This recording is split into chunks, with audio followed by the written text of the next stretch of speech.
हमारी लड़ाई अपने आप को बचाने के लिए है।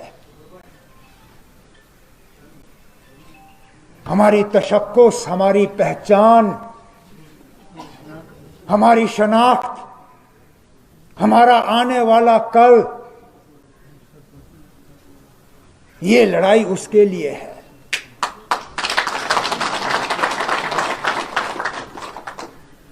इन दिल्ली वालों ने कोई हरबा नहीं छोड़ा हमें कमजोर करने के लिए और बांटने के लिए। काश जो अकल हमें अब आई है एक साथ काम करने की, काश ये अकल हमें पहले आई होती, शायद ये नौबत नहीं आती। मरकज ने बार बार ये कोशिश की कि हमारी आवाज यहां कमजोर हो जाए। कमजोर आवाज का नतीजा आज आपके सामने है। हम बिखर गए और इनकी साजिश पूरी हो गई। हमारी आवाज कमजोर हो गई और उन्होंने हमारी पहचान मिटा दी।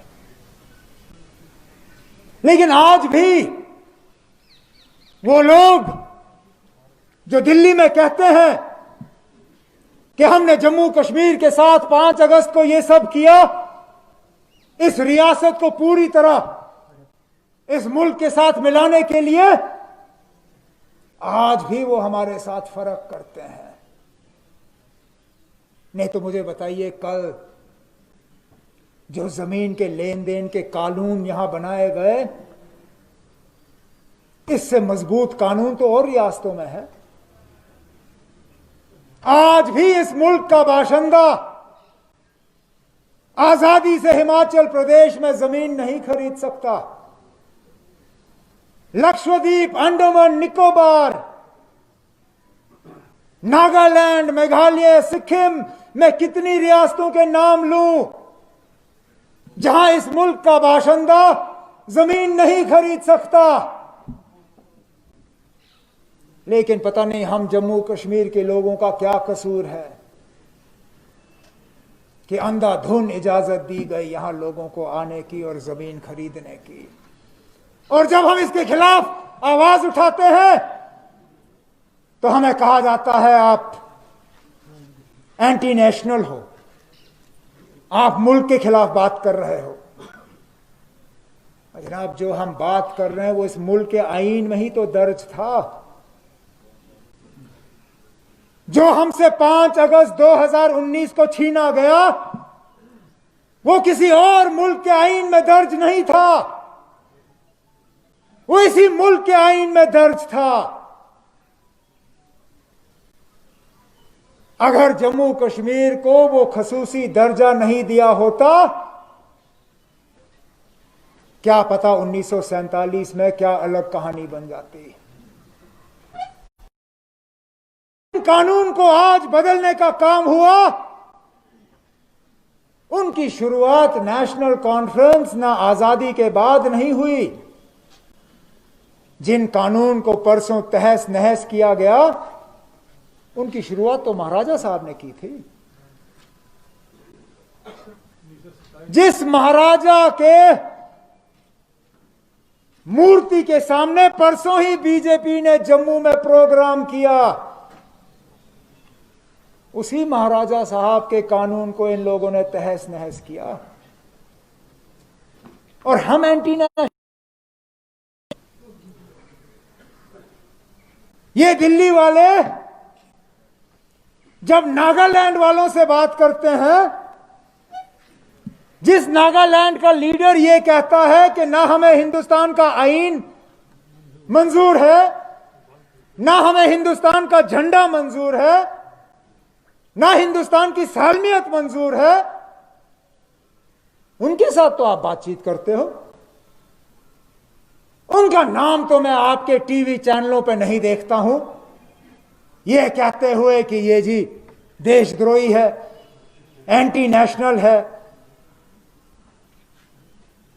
लेकिन जब यहां के लोग अपनी जमीन को बचाने के लिए, अपनी पहचान को बचाने के लिए, अपनी शनाख्त को बचाने के लिए आवाज उठाते हैं, तो सीधा आप कहते हो ना, आप ये तो मुल्क के खिलाफ बगावत कर रहे हैं। जनाब, जिस जगह हम आज बैठे हैं, जिस झंडे के तले आज हम ये प्रोग्राम कर रहे हैं, अगर हमें मुल्क के खिलाफ बगावत करनी होती तो 1947 में हमारा अदना वर्कर मकबूल शेरवानी बारामुल्ला में